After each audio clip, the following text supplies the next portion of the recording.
Les sujets du jour de la revue fiduciaire. Premier sujet de notre JT. VAE inversé.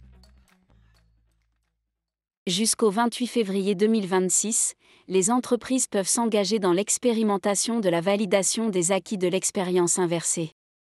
Il s'agit de répondre aux besoins de compétences dans les métiers en tension par la conclusion de contrats de professionnalisation associant des actions de VAE.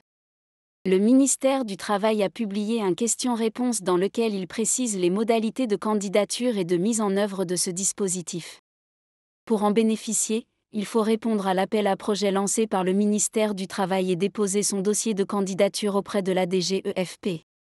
Les entreprises, les branches professionnelles, les OPCO et les organismes de formation peuvent porter un projet.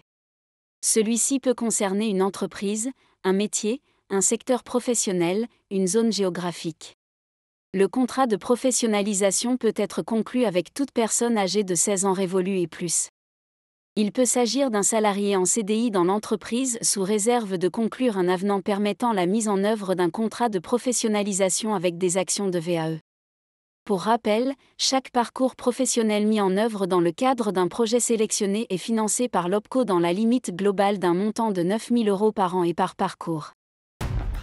Deuxième sujet de notre JT. Valeurs locatives.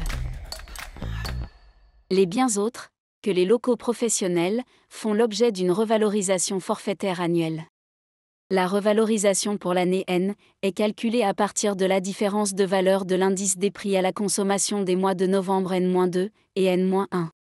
La revalorisation pour les impôts locaux 2024 sera de 3,9%.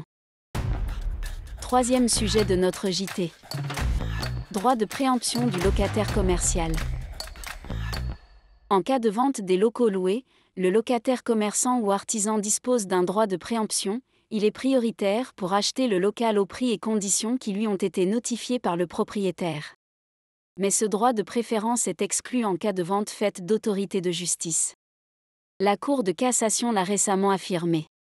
Dans cette affaire, à l'issue d'une procédure de saisie engagée par une banque, un local commercial est vendu aux enchères. C'est alors que la société locataire prétend exercer son droit de préemption sur le local. Sans succès. Le droit de préemption prévu par la loi au profit du locataire commercial s'applique lorsque le propriétaire envisage de vendre le local, c'est-à-dire en cas de vente volontaire. Il n'est pas applicable aux ventes faites d'autorité de justice, notamment sur saisie immobilière. Par conséquent, cette locataire ne pouvait se prévaloir d'un droit de préférence sur le local adjugé.